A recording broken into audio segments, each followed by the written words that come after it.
It's Marina Crane, July 13th. Yesterday was the end of Stampede 2026. I had a pass, didn't use it. I had plans, but it just didn't turn out that way. The weather, extremely hot, and I'm pretty sure wherever you're listening from, you've experienced that too. But there's also smoke in the air, and for me, I can't be exposed to that type of environment.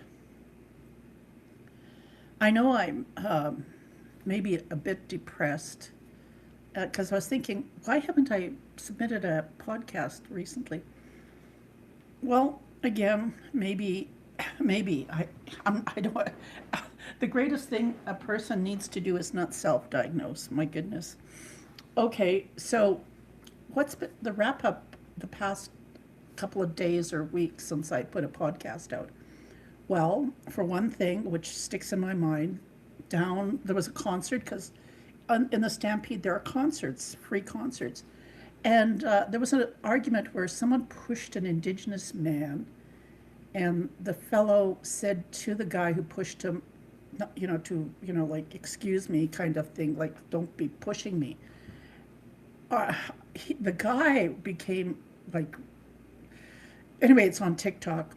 A lot of people wanted to identify the man who had pushed him because he did some racial slurs and just said, do you want to be in a hearse or something like this, or I can bury you with all your ancestors in Indian residential schools.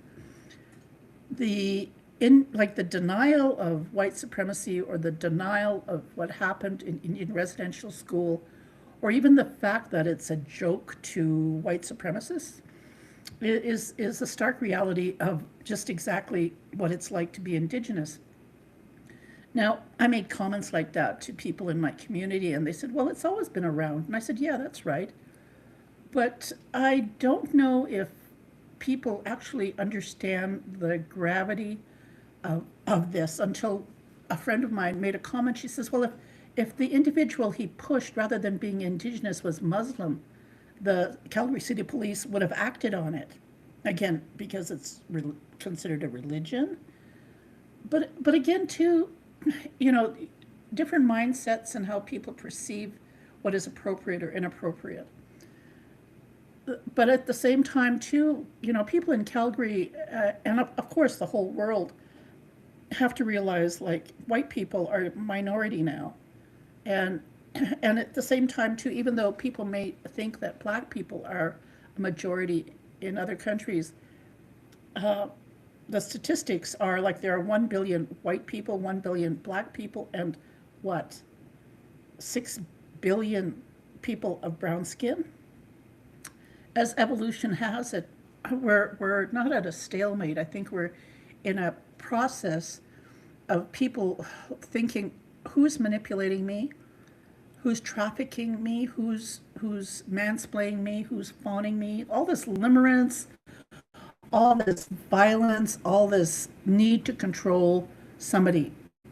And I think the majority of people are starting to realize, like, oh my goodness, like I recall a black person in social media saying the reason white people are upset is because they cannot control the narrative anymore. They cannot say, okay, I have, you're going to be my maid, or you're going to be my servant. At the same time, too, that's just in terms of economic development. Daisy Jacobs said, it's $75 first payment, then $39 per month. You're welcome. I was just looking for pet insurance, so I'm really glad that I got that. I was worried because I put it on TikTok. My dog needed some help. Reality check here. Nobody responded. My poor puppies. I've had to put down at least 4 dogs, all due to injury because I couldn't afford them. And even then, when you take them to the vet to be put down, it's like 350 to $450 just to have them euthanized. So, the amount of money I pay just to feed my dogs is a lot. But you know, they're they're happy, they're sad when I leave, and they're happy when I come home. And even if I'm gone for a half an hour and I come home, they're happy.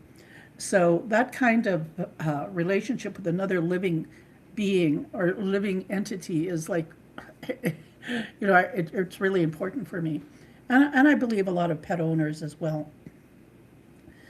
Going back to the systemic racism and the racial slurs and the whole need for a population to realize the statistics that happen. And like I'm very naive when it comes to a lot of things that people have lived through.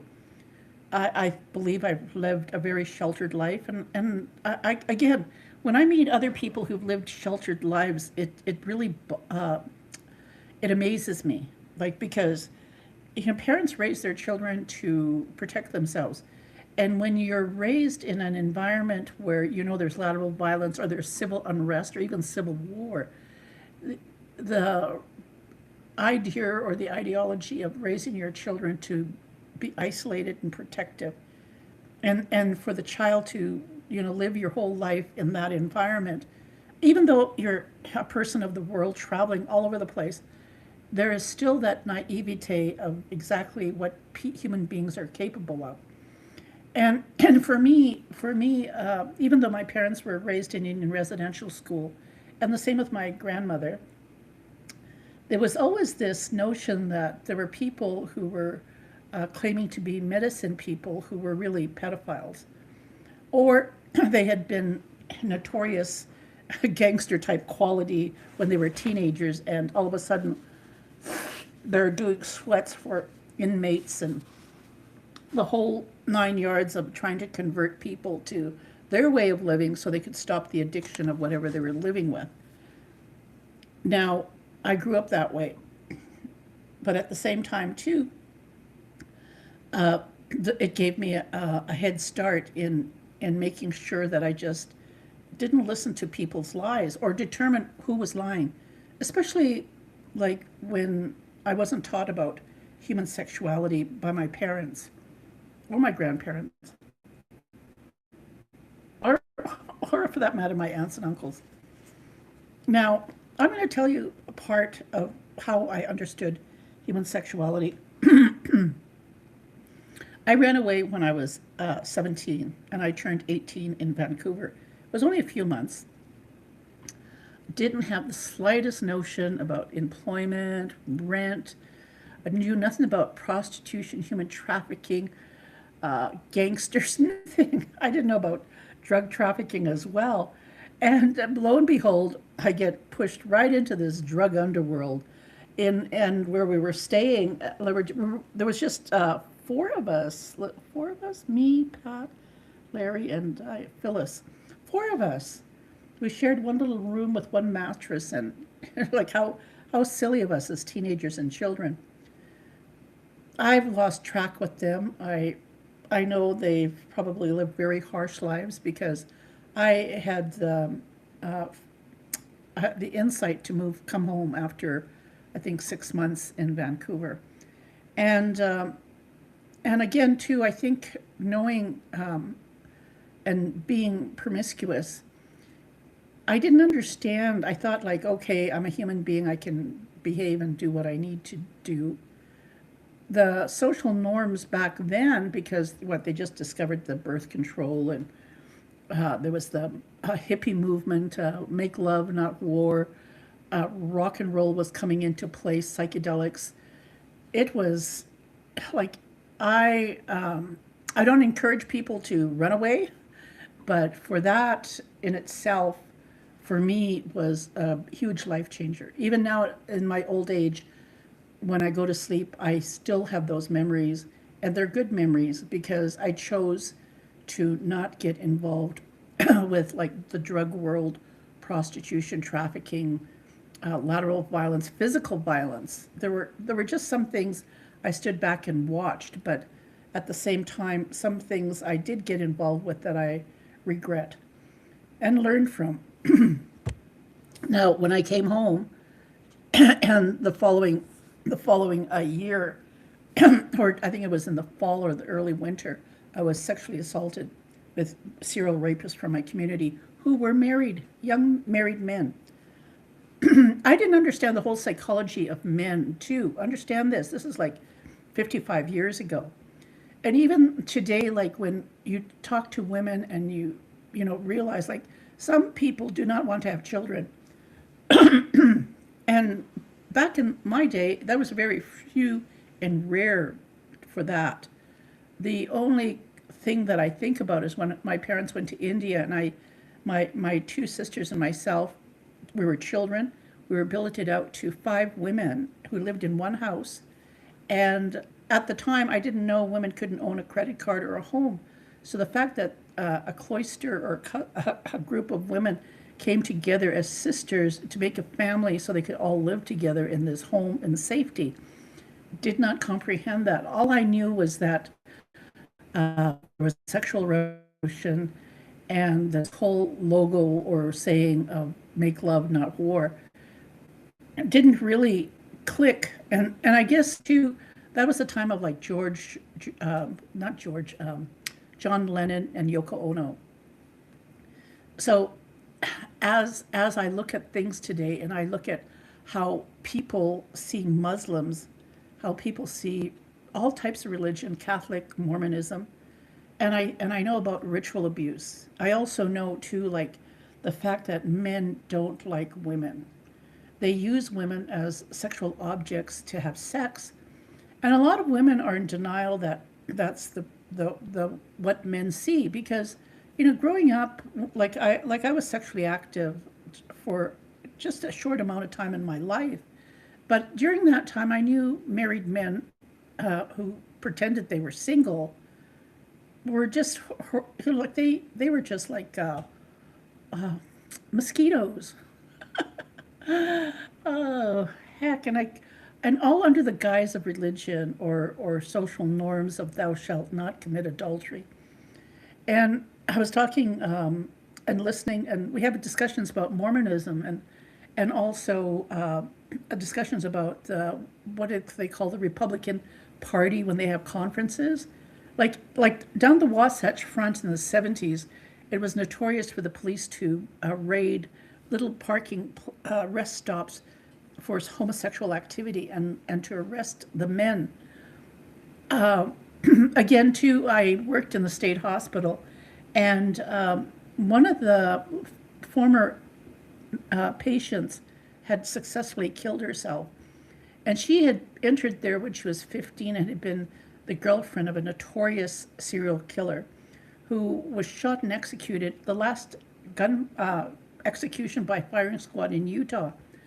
So, I was there in 76 when he came and he, went on a killing spree one night in Provo, Utah. And the same with in Orem. So I knew how violent people were, but I didn't ever think that I would be working with children or with youth or working with like people who've been traumatized and who'd been trafficked or victimized or manipulated to disassociate with reality. And when children do that, like there's just a whole series of studies on the different stages of development. I didn't know all this.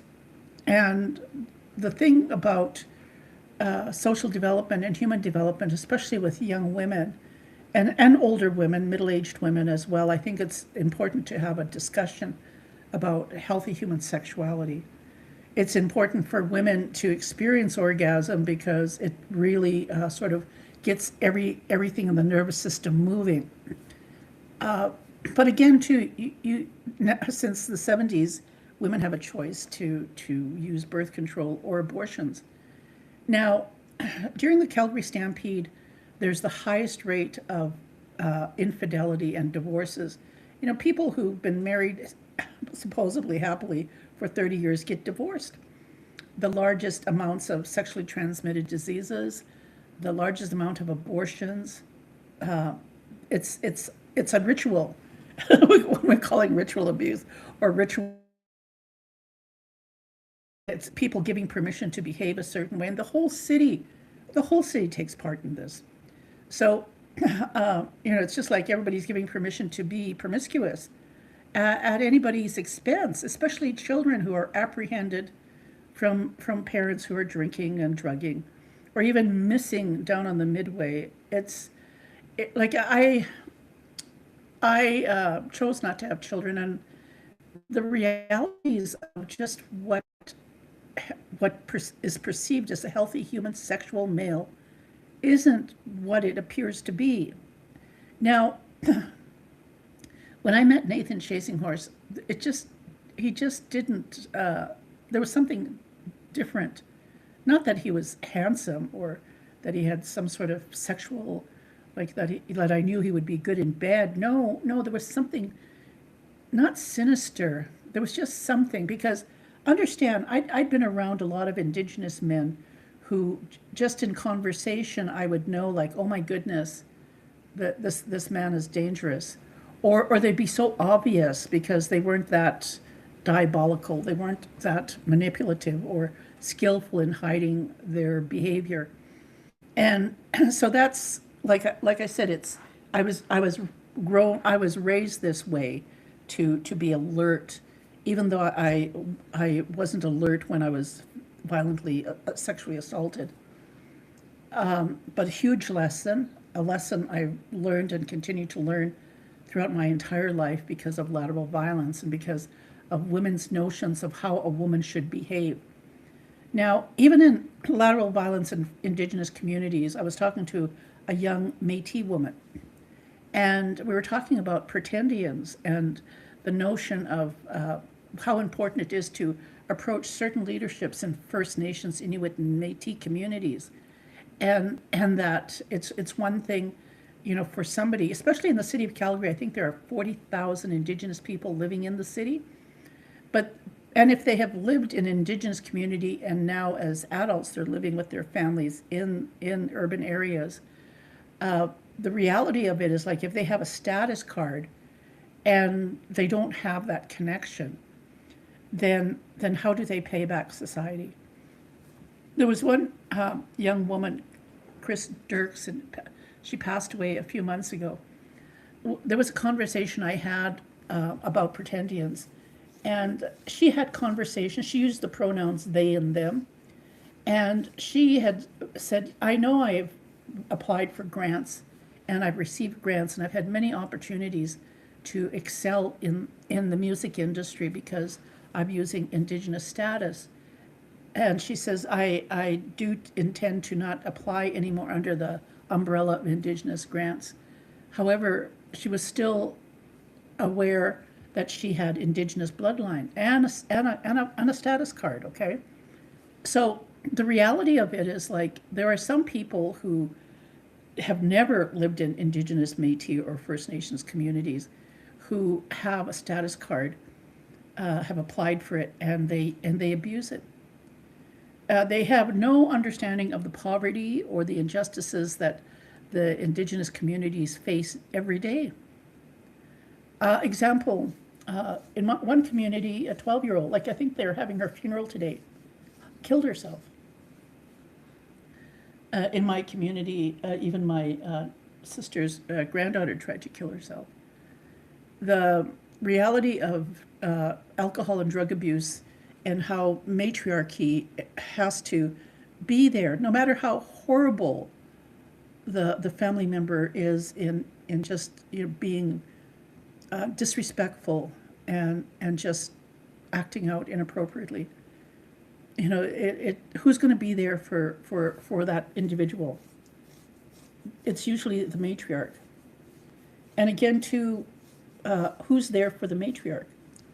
I called one of the ladies I'd interviewed a few months ago on a podcast, and her daughter had tried to kill herself. So I just picked up the phone, called her, and got the lowdown on what she was going through. And, like, that's the reality of when I say facing facing injustice every day of our lives. Those things and those programs that are needed for our youth, and even for to help our youth find jobs and support, those monies need to be directed to the individuals who are actually living in my community. And a few years ago, I had the opportunity to select various artists within the city, and I advocated for them, and I'm really grateful for the public art to be there in support of Indigenous artists.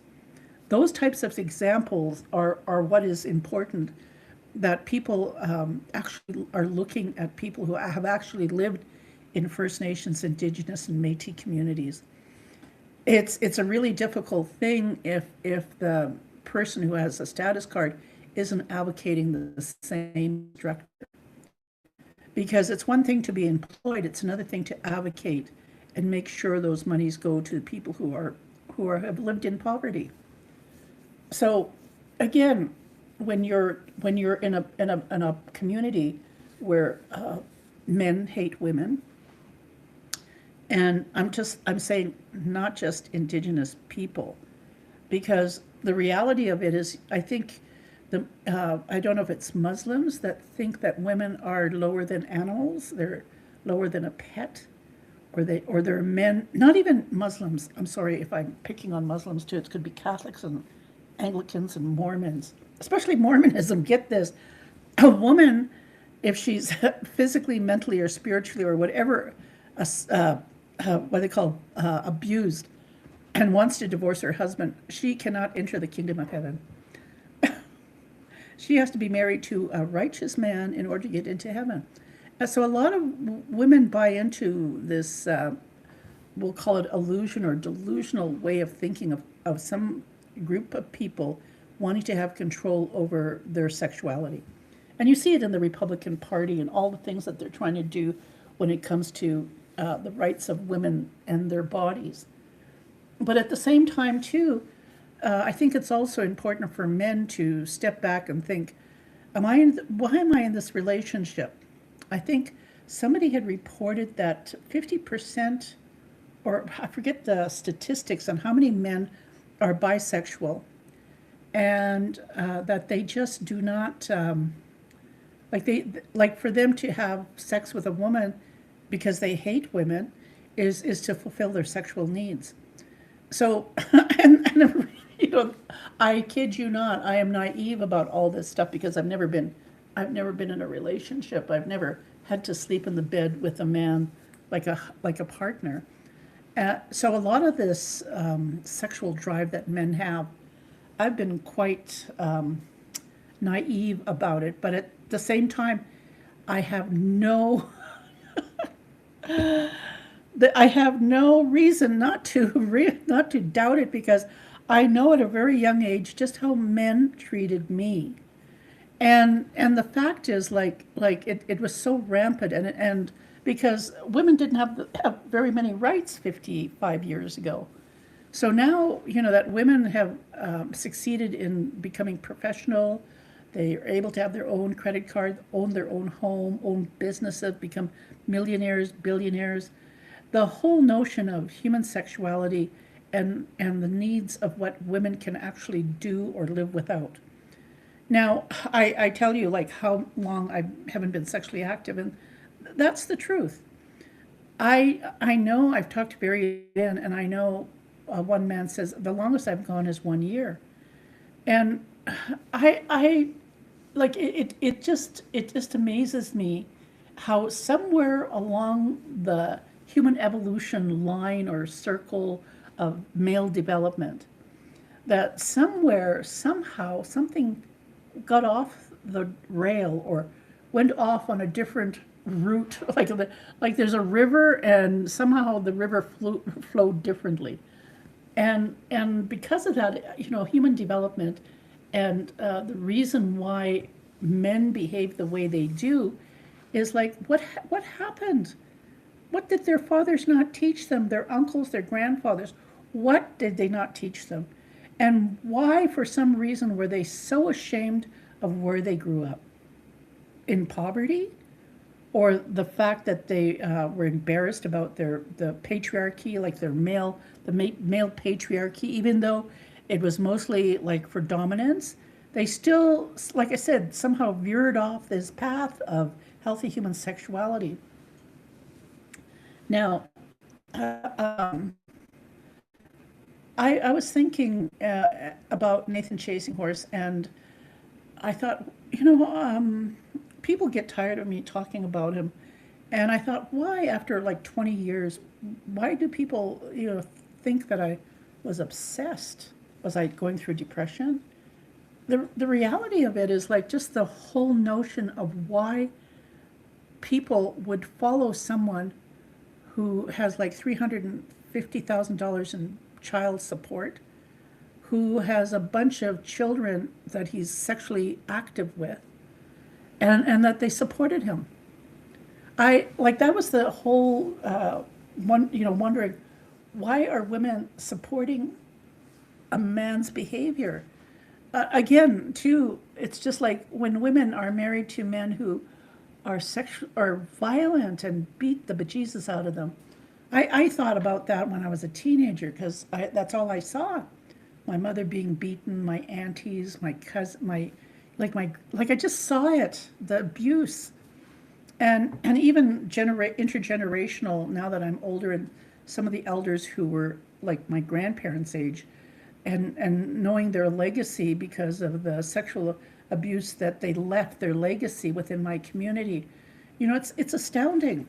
It's astounding. And as an elder, I think that's probably why I advocate and I talk about these things. And I put a warning out there because I'm not directing it to Indigenous people. I'm directing it in terms of all men. Okay, because there is a notion like in terms of evolution, in terms of like collective and holistic ways of thinking, and you wonder like, okay, if this is real, then why are Indigenous communities in such poverty? Well, again, because those rituals and ceremonies have been bastardized. So in theory, I'm being very hypothetical when I talk about healing and the importance of having these ceremonies, and the importance of knowing and having people who actually know these people, who actually have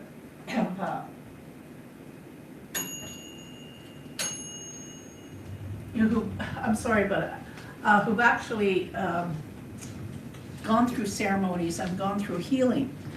And I put out a warning there because I know there's a lot of pretendians, a lot of people who mythologize or glamorize Indigenous ways of knowing and thinking because they can put in their own equation, they can mansplain, they can say, oh, this is what it is you're trying to tell us.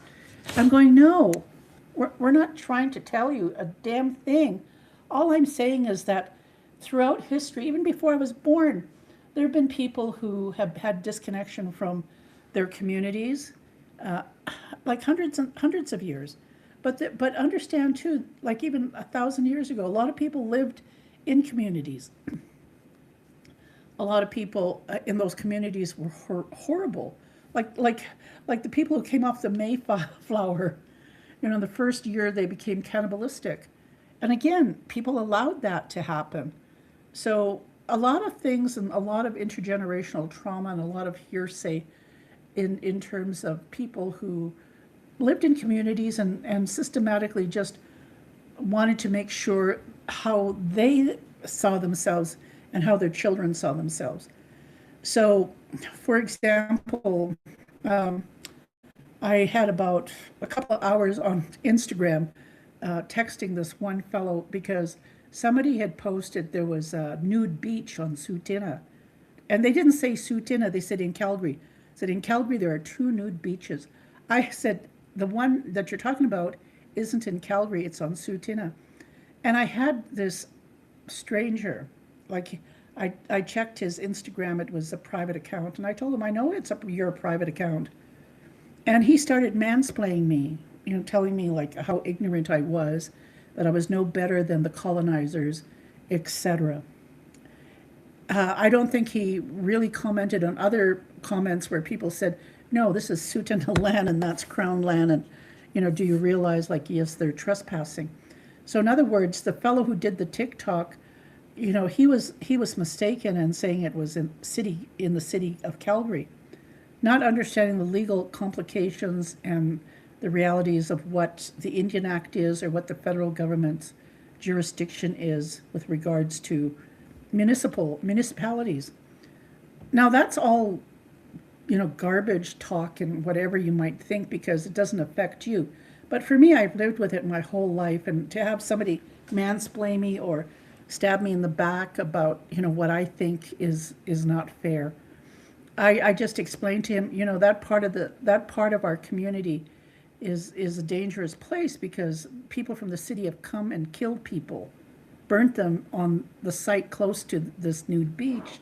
I said there's also trafficking, drug, all this stuff coming in from the city, and of course I'm going to take license plate numbers and report it to the tribal police. And again, he's mansplaining me that I'm living a delusional life without him even comprehending that I'm Indigenous. I mean, he knew I was Indigenous, but the fact that, and I'm assuming he did because he just kept on mansplaining me. And again, I've lived my whole life with white people since I was 5 years old in schools with kids, mansplaining me, trying to manipulate me, trying to, make it look like I'm just like them when I'm really not like them. And like trying to tell me, well, this is what you need to do, when really they don't know what it's like to live in my community. They just think that the same bylaws and taxes and shit like that we live under. When even that too, like that, they don't understand Crown land and how, like, it's not their taxes. This is like, the example would be like Britney Spears having her parent having guardianship over her. And that's basically the federal government under the Indian Act and all these laws from the time of treaty has been set up as like they take care of our money because they still think we can't handle it. And again, we live by the bylaws and the guidelines. And like I said, we have a young man in my community who's a millionaire. So a lot of people have lived out from my community and have come back to give back. And again, too, they're not pretendians. They do have their status card and they have lived here. They come back or stay here. Like for myself, I lived away, I think, 16 to 20 years of my life.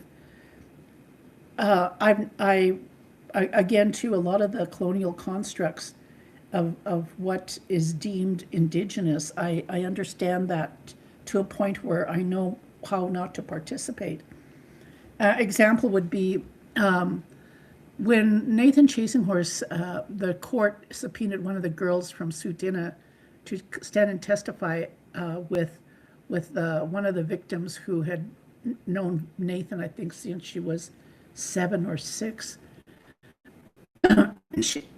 Her and another of her friends who had joined Nathan in the cult. Well, just the one was subpoenaed, but she needed support. So the support of young women petitioned Chief and Council to pay for their trip to Las Vegas. And there was a band counselor and one of the male relatives that went. Very powerful experience for the survivors of Nathan Chasinghorse, the 3 women who were testifying. It was very powerful, like support for them. Now, the reason I'm mentioning this is that it was all expenses paid. Now, throughout my critique of Nathan Chasinghorse in my community, for the first, I think, 10 months when I helped organize Wawipi ceremonies for him, each of the ceremonies was $5,000. Now, even though I petitioned and wrote proposals, if it weren't for leadership supporting me and getting the ceremonies going, they wouldn't have given the money. Like just for me, myself, I'm when we talk about misogyny, I'm using that as an example. I'm a female. I have no partner, no children. Like I'm the lowest on the echelon, or what they call it, Maslow's pyramid of hierarchy. I'm on the lowest ring in Indigenous communities. Mind you, with this whole issue with Nathan Chasing Horse, the reality for me is to shift the way I think, and that I'm not at the lowest pyramid, but I'm on the top.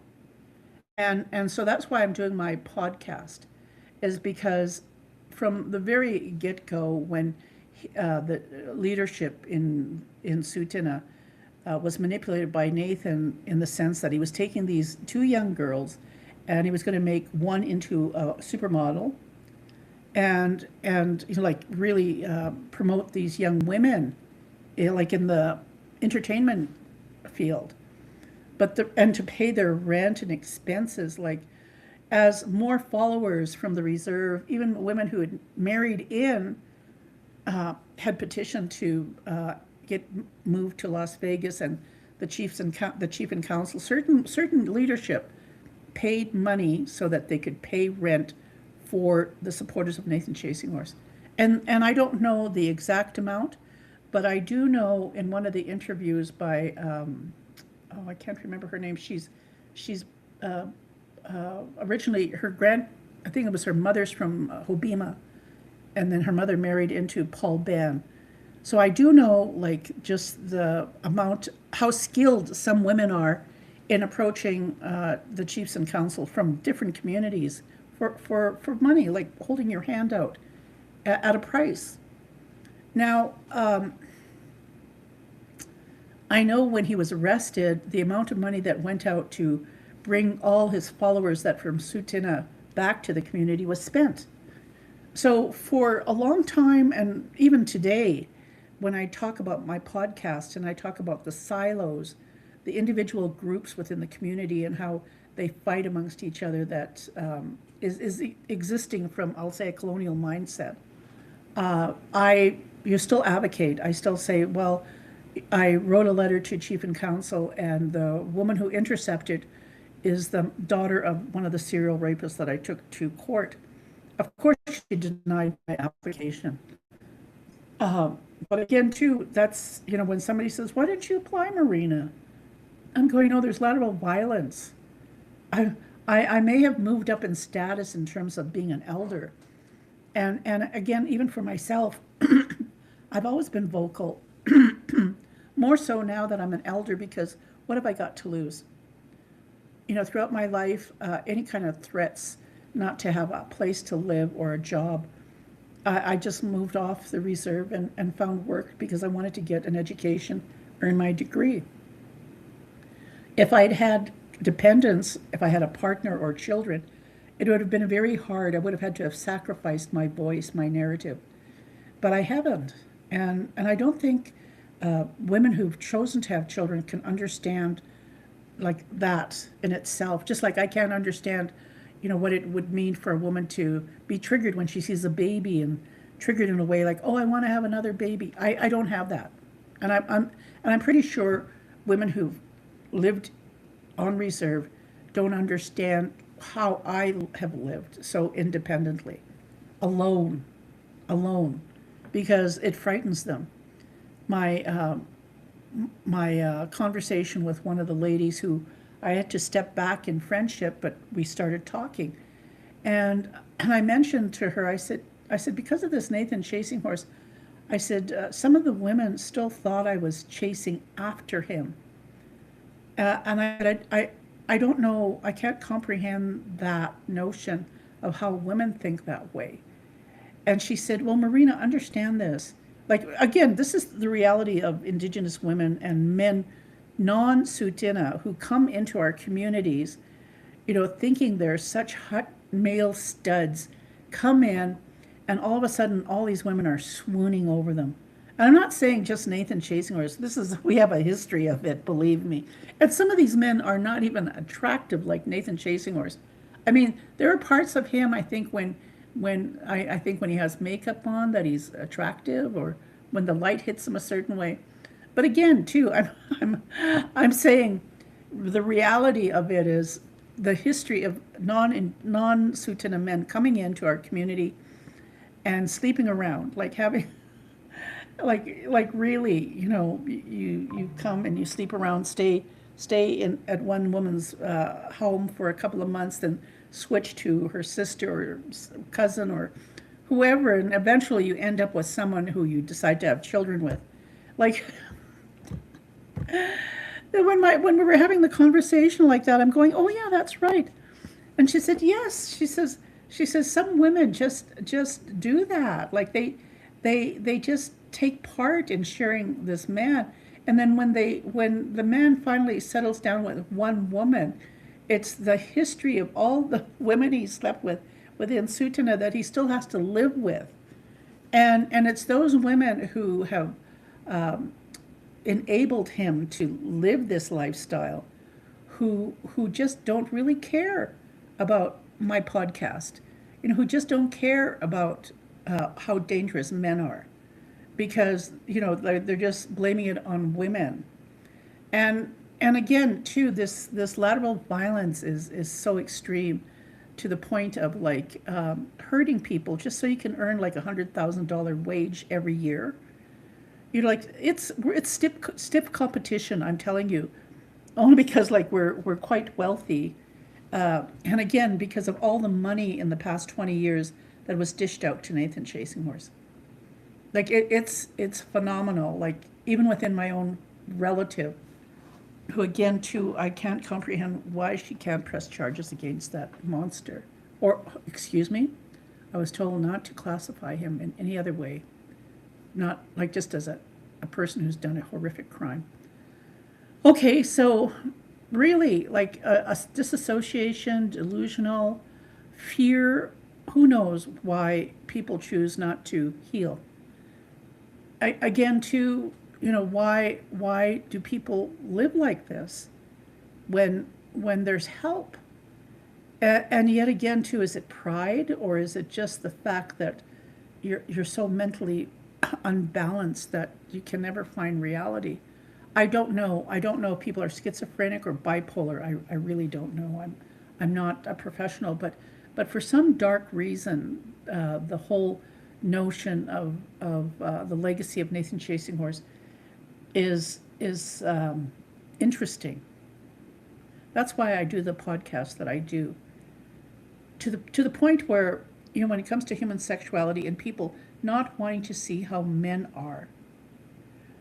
Example, like Nathan Chasing Horse told one of his followers, can have sex with women, cannot masturbate or have sex with your partner for a whole year. There's the partner. I'm saying, don't you think that the reason he's doing that is because they're lovers? Then she went on to say that this partner took out a mortgage to buy a home for Nathan's parents. Now, how dedicated would an individual follower, spend working, 8 hours a day, 40 hours a week to pay a mortgage on a house where he'll never live? Things like that are really mind-boggling when it comes to the dedication or the love interest and I'll say love interest because, again, women are in love with their partners, so they have children. But a lot of times those men fool around, have affairs, marital affairs, or they're bisexual. Example, again, another example. Like I mentioned earlier in my podcast, there were some white friends of mine who were talking about the conventions of the Republican Party of the United States and how this one website where people hook up, put it out that they're available, bisexual, homosexual men, and the website crashes every time they have these Republican conferences. Now, what is the difference between that and other religions who hate women? Or for the fact that, like, when men are telling the truth, like, oh, women are this, I have no interest in them because they should cover themselves up. Because again, like the man is saying, this is who I am. I can have sex with boys. I can have sex with other men. Like they're just blatantly open. Now, am I saying that wrong? Or should I say that's conducive to the reality of what men are really like? How do we educate our young men to respect women?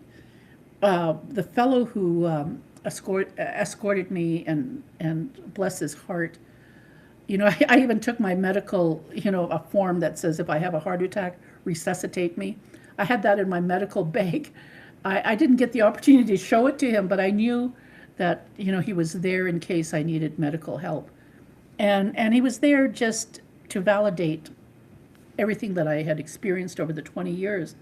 And that's one of the key reasons why I do my podcast, is because of the interest that he had from a different point of view, because that wasn't Indigenous.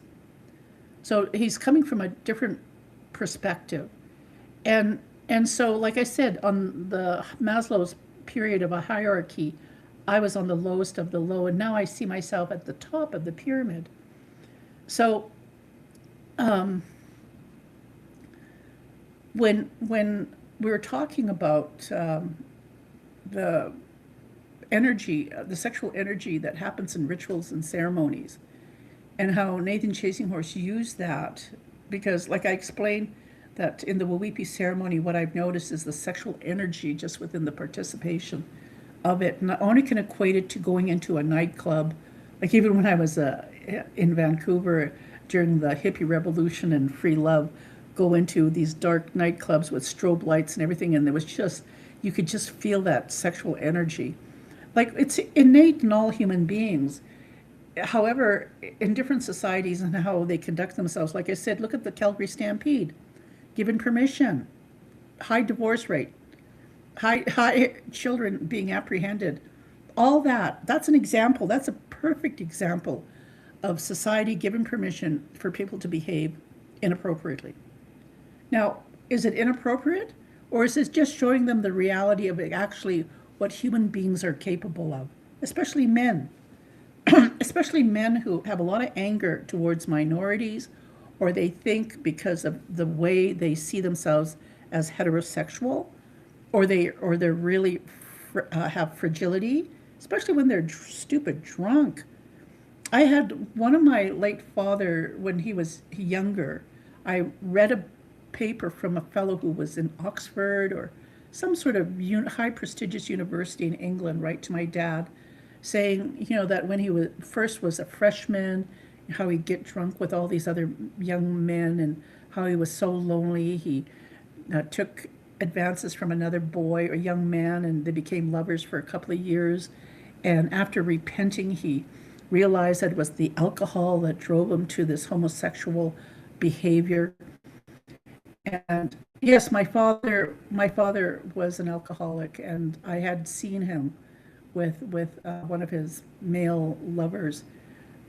I'm open about it, and even when it comes to some young Indigenous men getting out of jail, provincial or federal jail, and they start drinking and drugging or get lost, I'm going to the matriarchy who support their relative.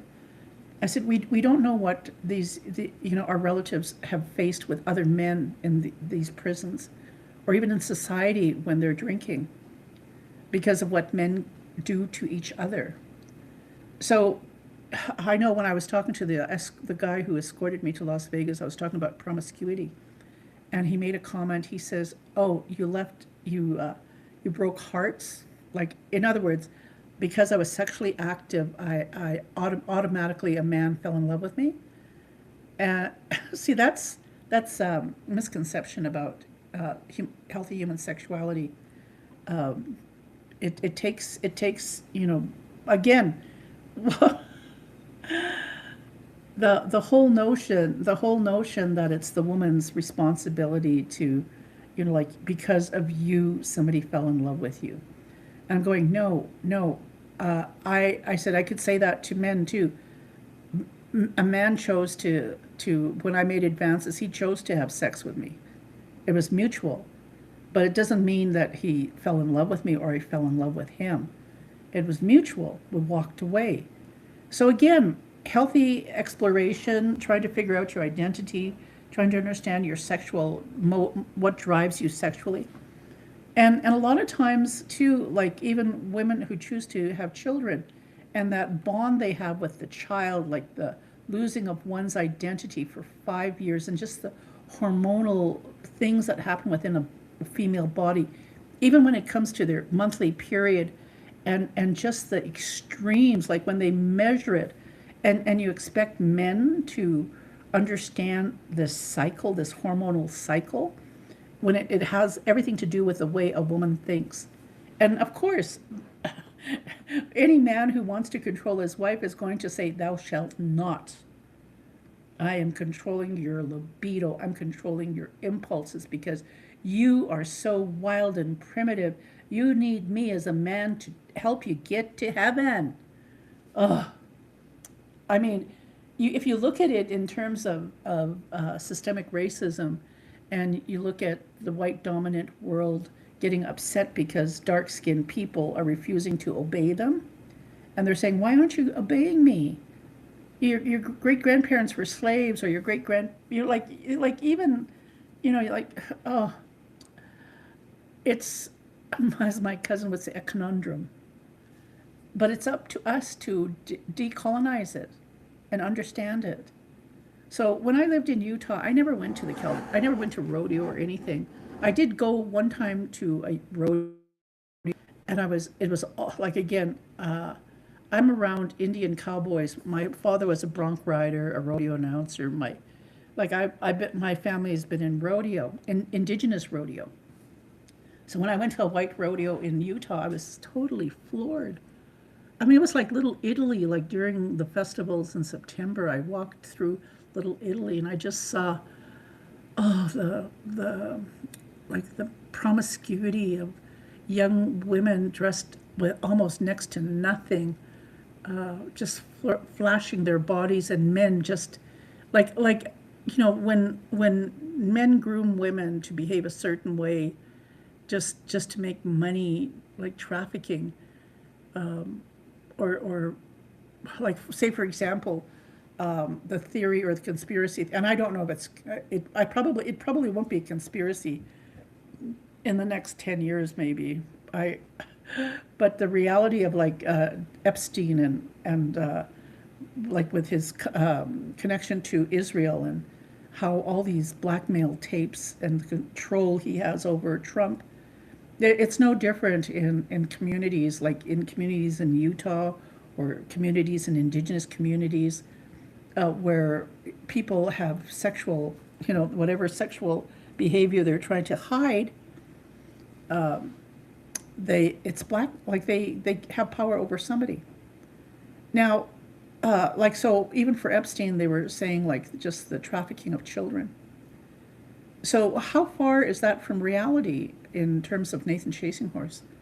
Well, the hundreds of videos they had, and only the small amount that they could identify as actually being in Las Vegas, and the one of the 13-year-old that they had to seal the video. Mind you, the people who came from my community did see it. It's 10 minutes.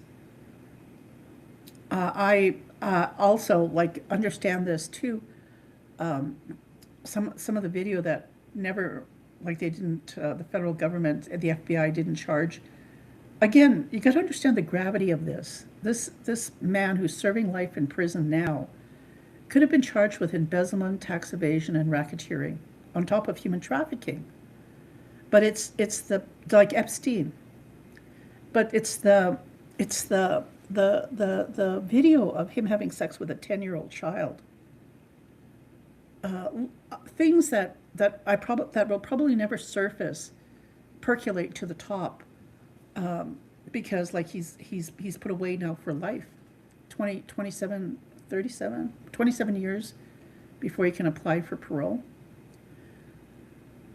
Even if he should live that long, I mean, look at Epstein. He didn't even live that long, and the amount of political leaders that he was siphoning information to Israel. So, the very fact to understand this, when I was studying psychology in the university, one of the instructors who had her PhD had worked for the U.S. Pentagon, and her main job was to intercept by the Pentagon to read dossiers, letters from world leaders like Putin or say, for example, to the United States. So she would do an analysis and make her recommendations of the behavior to the Pentagon, and the Pentagon again would present this to the president of the United States. Now, get this: with Trump being as sad sack, like for him to be as having, like, again, conspiracy of dementia and inability to, even like mentally, physically, just sort of deteriorating, like his whole human structure is breaking down, preparing to die. I mean, we're all preparing to die, including myself.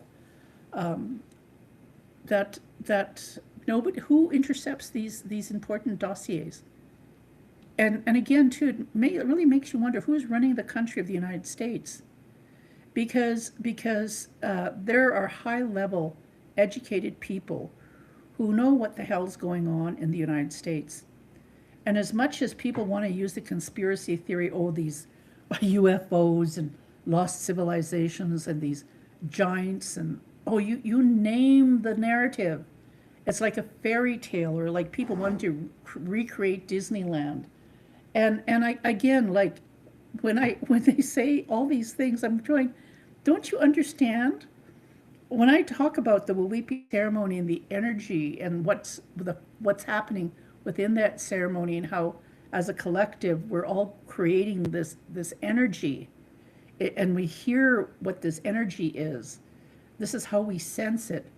So don't people realize that as we live and our energy is out there, that whatever is happening, that it's us creating that? That's why, in terms of human evolution, the scientific theory is that we're evolving, and how we evolve in terms of holistic consciousness is like a ant pile.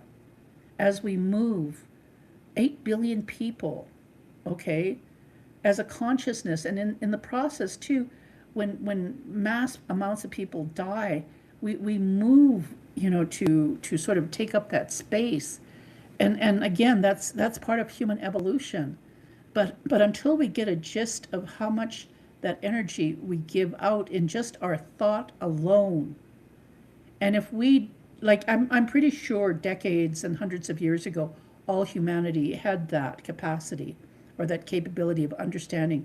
Some called, like in Europe, when they tried to take control over women, they called it witchcraft. And a lot of people in different countries have different sayings. And a lot of cultures and places in the world still carry on their traditions in understanding this energy. So this modality in the healing process and how we understand and communicate our needs as human beings is vital. I'm not saying that everybody needs to divorce and separate and women become independent and men become, like their natural state of just being around other men. Like you look at what they say, the termite, the queen, they have one queen termite, and she's constantly laying eggs her whole life. And the pheromones that she gives off is that there's no other female born, but all these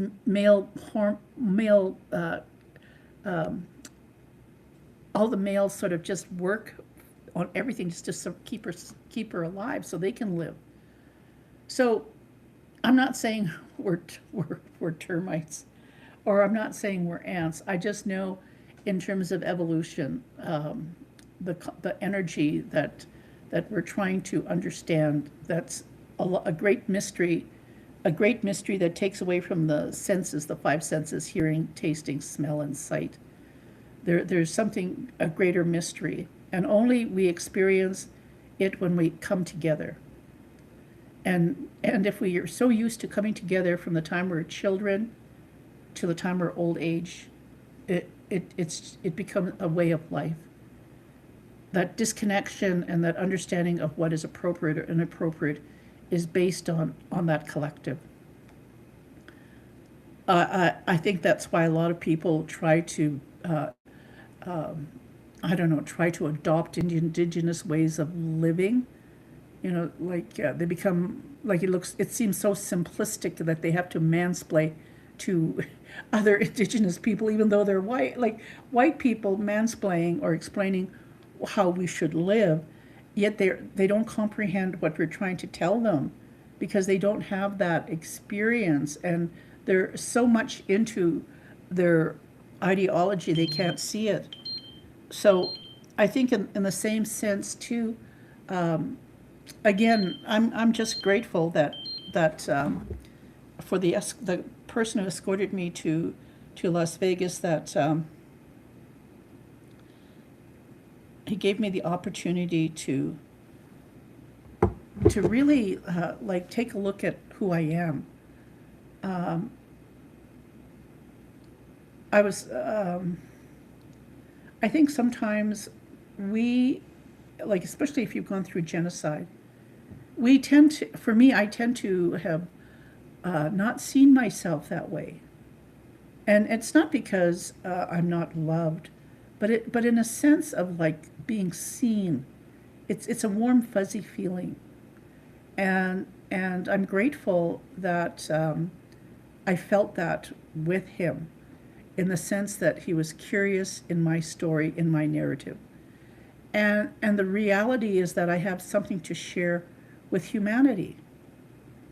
And no matter what I'm supposed to be doing in this lifetime, if I can give something back to society and say, this is how I grew up, this is how I understood my life, and this is why whatever skill I have in seeing men for who they are, even if other people don't see it. I know I've had people say, well, it's people have been like that from the beginning of time. People have had a voice, and so many people will not listen to them. And that's the reality of I mean, that's one narrative. But the thing about it, I think what's important is for the individual who's doing the narrative to understand, like for myself, that I'm important. I'm I'm I'm I'm I'm capable of receiving love and attention, and that whatever my life has been, that someone is curious about who I am and how I live.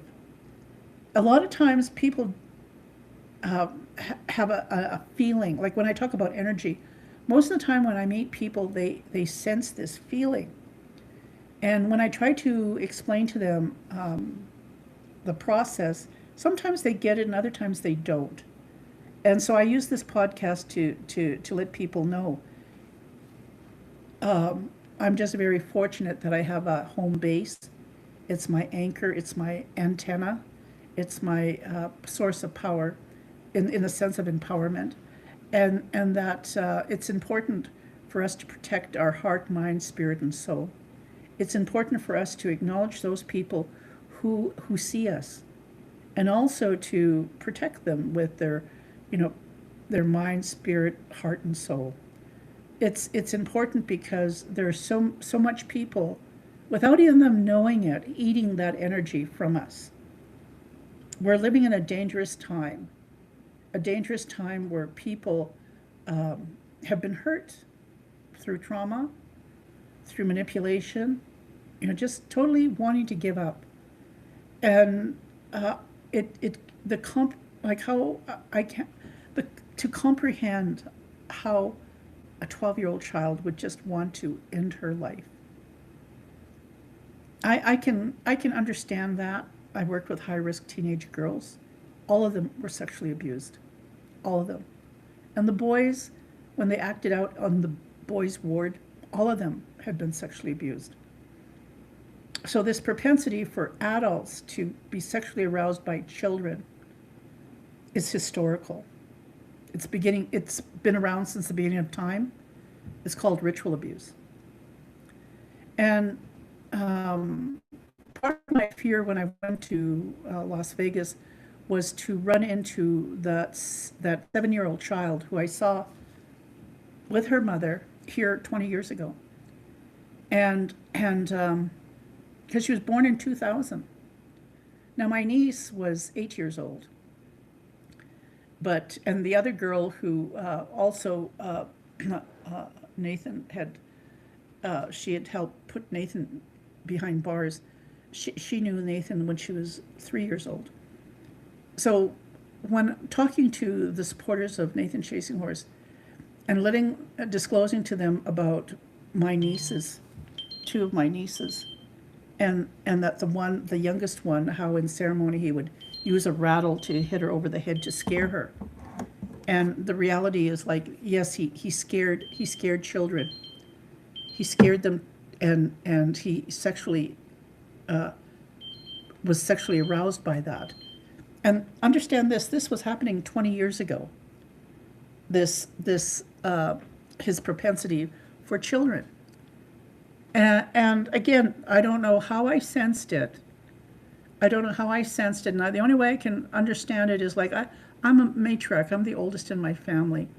And when my parents traveled or people were traveling and I was looking after my brothers and sisters, and when I sensed something happen to them, I couldn't do nothing because I was a child. That same sense I sensed around Nathan Chasing Horse. That in itself, because I was raised as a matriarch.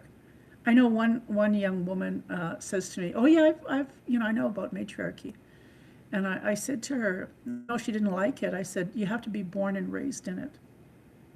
But not only born and raised in it, but you have to be aware when you see what adults do to children, and you're a child too, and how you're helpless not to help them. I think about that with my late mother, who went to Indian residential school when she was 5 years old. And all those children, how they were helpless to rescue other children. That's the legacy of Indian residential school. And that's the strength I have in seeing people, especially men, do this, behave this way. There's different degrees of it. I've been around men who have been rapists. I've been around men who, are so horrible to women, beating them up. So there's different degrees of the way they behave. I'm grateful that I did stick to it. I'm grateful that I stuck to the fact that this man, what he did. And then to realize, oh my goodness, it was children, not just, like, yes, 14, 15, 16-year-olds, 13, 14, 15, 16-year-olds. And when the followers say, oh, we were drinking the Kool-Aid, it's not like so many communities, I don't know how many places in the United States still allow child brides, and parts of the world that still allow grown men to have children as partners. It astonishes me that this still happens. It's no fault of the child, but at the same time too, I bore witness to these things growing up, and I'm just grateful I chose to not take part in having a partner, because I wouldn't know if that partner, that what they did as children, especially children hurting other children, and then they grow up to be teenagers. That whole notion of, like, oh, all children are holy, yes, but it's how they honor this respect that the community gives them. So with that, like, I really I'm grateful. I grew up in Tsuut'ina. I'm really grateful for the elders. Even if I didn't know, what they were capable of, it was just the notion of seeing the grace they carried with them in old age. We all are going to leave this world at some point, but it's important that we share these things that are meaningful to us. Yesterday morning, one of our elders passed away. Beautiful woman, raised her children and raised foster children. Just was an advocate for children because of the hardships she went through in Indian residential school.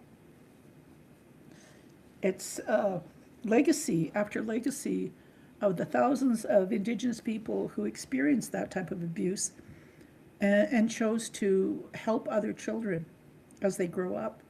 Even though it may not look like, the children or the grandchildren of the survivors are trying, it's the reality of systemic racism. So I hope my podcast has helped somebody today. Like I said, I know sometimes it's really difficult for me to get myself motivated. And, that's something I've had to take care of my entire life. Some people just give up or try to live in that illusion or delusion or that place where when they disassociate, move into that area. But I'm just totally thankful for the memories that I have had this past year.